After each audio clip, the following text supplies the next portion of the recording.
اور پھر وہ اپنے پوشیدہ راستوں سے تمہیں انہی بند دروازوں کے اس پار لے جاتا ہے جہاں جانے کا خیال بھی تمہیں ناممکن لگتا ہے، کیونکہ کچھ چیزیں تمہاری سمجھ میں کبھی بھی نہیں آ سکتی، اس لیے اللہ نے کچھ جواب بس خود تک محدود کر رکھے ہیں۔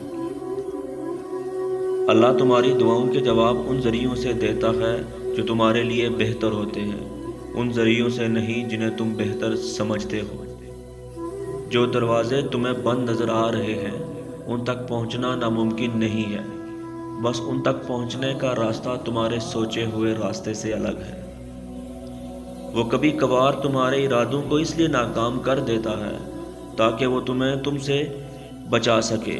کیونکہ کبھی کبھار تمہیں بھی خبر نہیں ہوتی کہ تم اپنی جانب کس طوفان کو للکار رہے ہو۔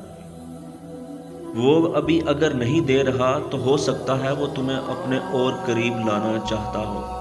یہ بھی ممکن ہے کہ تمہیں اس سے بہتر نوازنا چاہتا ہو، اور یقین کرو ان دونوں صورتوں میں سے کسی میں بھی تمہارا کانٹا نہیں ہے۔ توکل رکھو، دکھی دل سے نکلی ہوئی التجا وہ کبھی واپس نہیں موڑتا، پھر وہ مسکراتے ہوئے ہی کیوں نہ مانگی گئی ہو۔ اور جب اللہ عطا کرنے پہ آتا ہے تب وہ یہ نہیں دیکھتا کہ وہ چیز تمہارے نصیب میں ہے بھی یا نہیں، وہ تو بس تڑپ دیکھتا ہے کہ اسے پانے کی تڑپ تم میں ہے یا نہیں۔